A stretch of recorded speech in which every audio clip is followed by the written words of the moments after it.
2 years ago, I sat down with a microphone and an idea. Students deserve revision content that actually fits their lives. In the van, on a break, walking or on the bus to college, not stuck behind a desk. I didn't know if anyone would listen. Turns out a lot of you did. This podcast has now been longlisted for the British Podcast Awards Listener's Choice, 2 years running. Not because it's polished, because it's honest, and it's for you. That's the reason I'm asking now. Round 1 closes on the 23rd of July. Head to the BritishPodcastAwards.com/voting, log in, search the Copy Connection podcast, cast your vote, check your inbox, spam folder included, to confirm. If you've never listened before, hit follow while you're at it.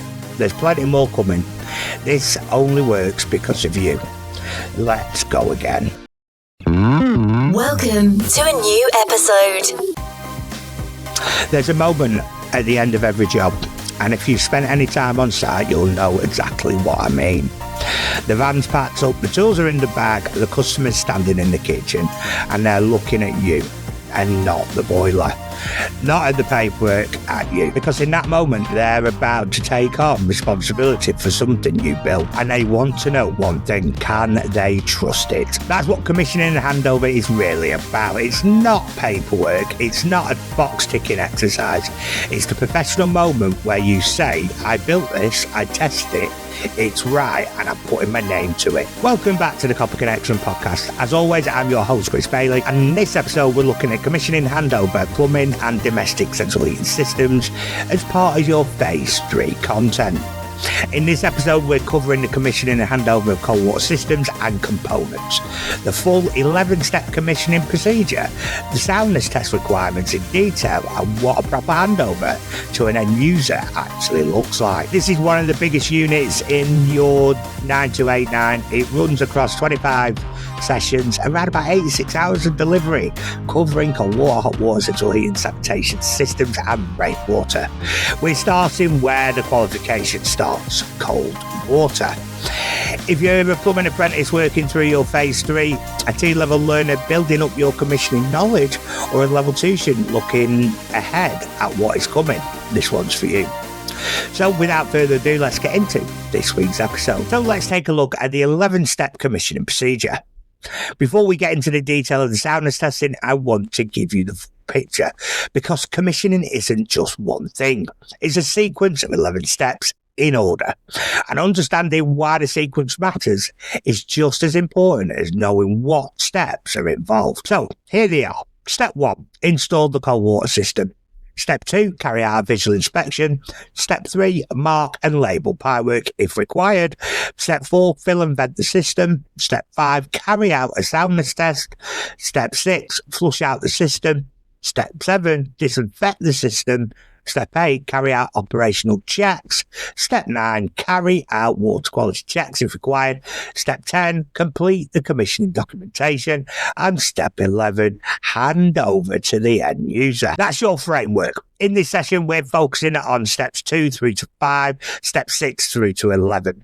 Flushing, disinfecting, operational checks, documentation, and handover. These will be coming in later sessions. But notice something important about the sequence. You don't pressure test before you've done the visual inspection, you don't fill before you've checked the pipework is complete, and you don't disinfect before you've flushed. The order protects you, it protects the customer, it protects the installation. Don't forget to hit that subscribe button.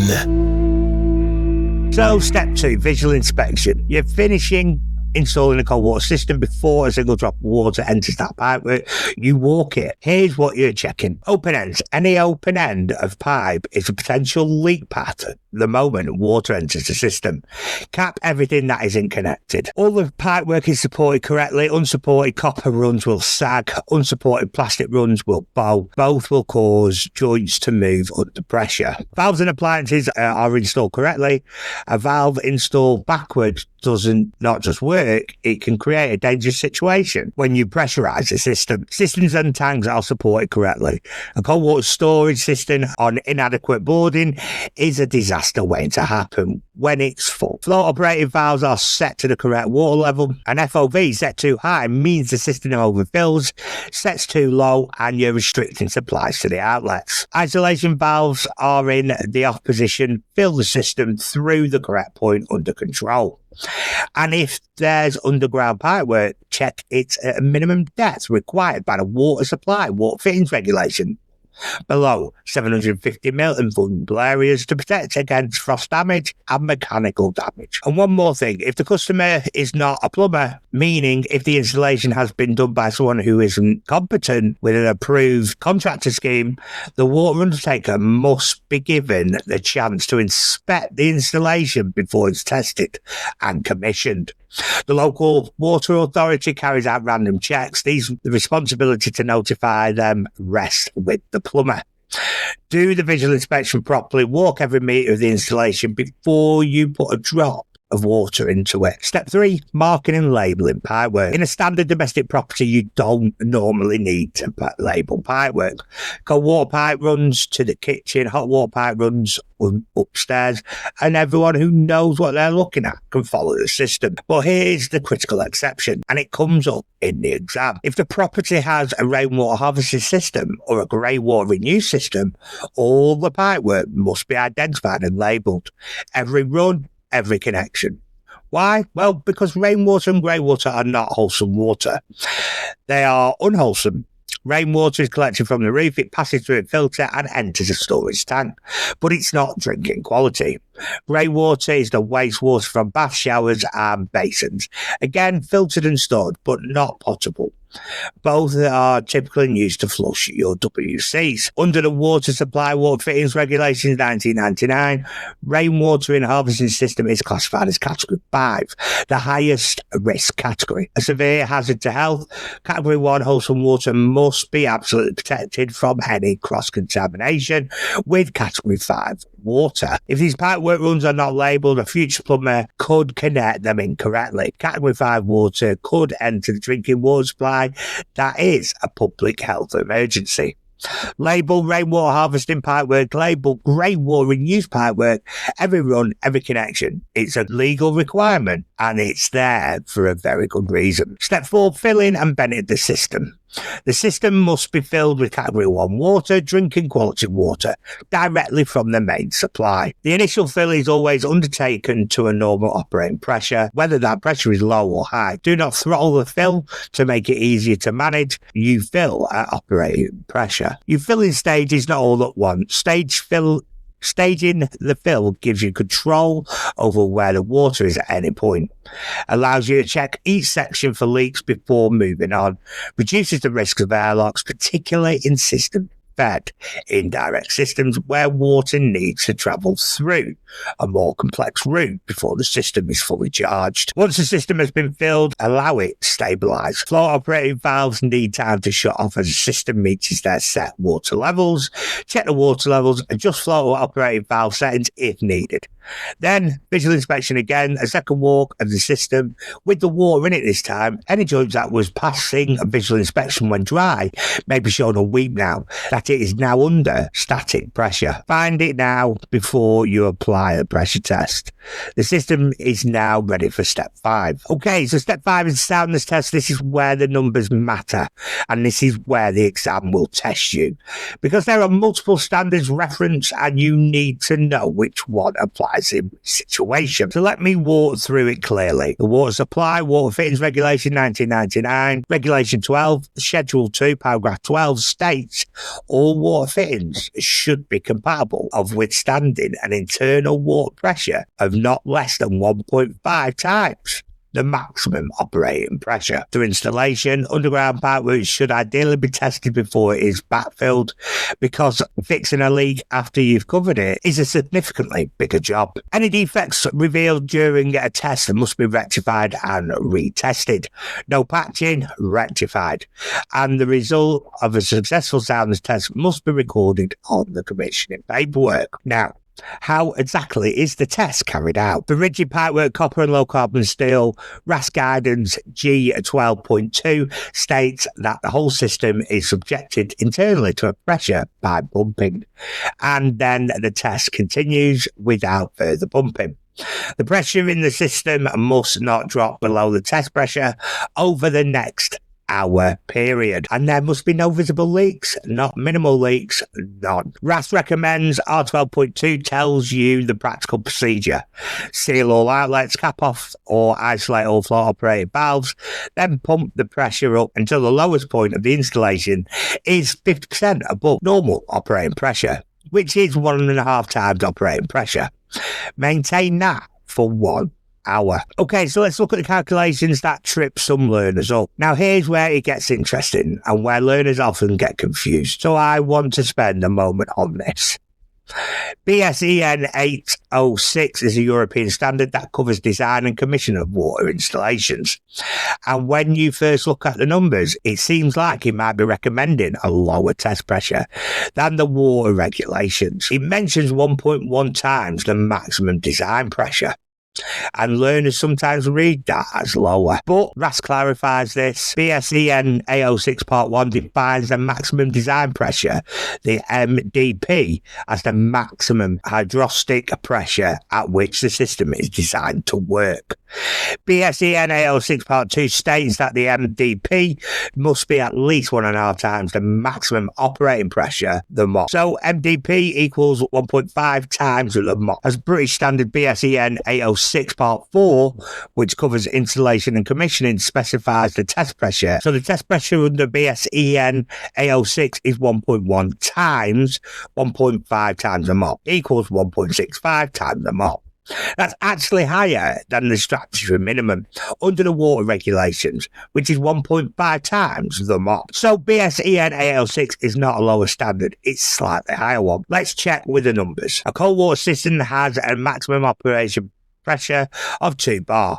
What pressure should it be tested to? Water regulations minimum 1.5 times 2 equals 3 bar. BSEN 806 1.65 times 2 bar equals 3.3 bar. The answer is 3 bar because that's the statutory requirement under the water regulations. But BSEN 806 would recommend 3.3 bar. Both figures are correct in context, but know which standard you're being asked about. Follow us where you get your podcasts from. Okay, so let's have a look at the metallic pipework test procedure step by step. For copper and low carbon steel, under BSEN 806 Part 2, here's the full procedure. Step 1, slowly fill the system with water. Step 2, walk around the system and check for leaks. Step 3, leave to stand for 30 minutes. This is temperature stabilisation. The water temperature equalises with the pipe temperature. If you skip this and start pumping immediately, you may get pressure changes caused by temperature, not by leaks. You'll be chasing a ghost. Step 4, attach the hydraulic test bucket to pump up the pressure. Pump the system up to 1.5 times its maximum operation pressure, or the MOP, or 1.65 times if you're following BSEN 806 precisely. Step 6, leave for a minimum of 1 hour. Step 7, check for any pressure drops. For metallic pipework, no drop is allowed, so 0. Step 8, rectify any defects and retest if necessary. So the total time for metallic test is 30 minutes stabilisation plus 60 minutes under pressure. So your combined test would be 90 minutes. That's the answer if you're asked. Okay, so let's have a look at plastic pipework. Test A and Test B. Plastic pipeworks of polybutylene PEX CPVC behaves differently from copper under pressure. Plastic pipes is slightly elastic. It expands under pressure.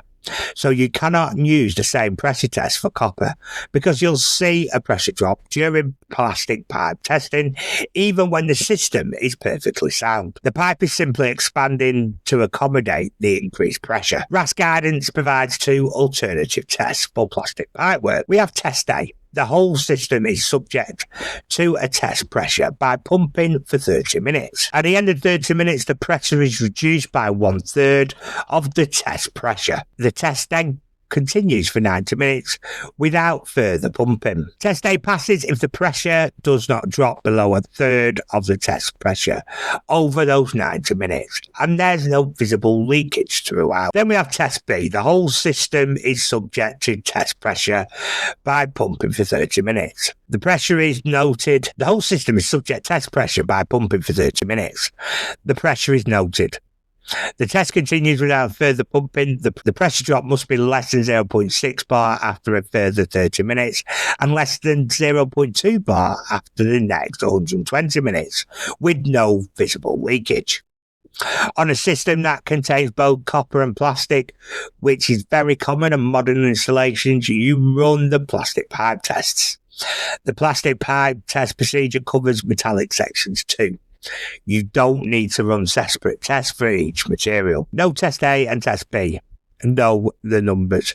You may be asked to produce a method statement, and these are the figures you will be needed. Okay, so before we close this session, a quick word on rainwater harvesting and grey water reuse systems, because these come up in the commissioning content and they have specific operational checks you need to know. For both types of systems, the manufacturer instructions must be read carefully before commissioning begins. They will specify the operational checks for the particular installation. You're typically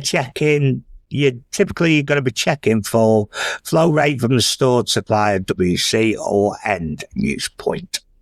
Pressure at the delivery point, operation of the pumps and controls, setting water levels in the storage tank. The grey water tank is significantly smaller than the rainwater harvesting tank because of the warm temperature, and the organic content of grey water means it needs to be used quickly before it degrades.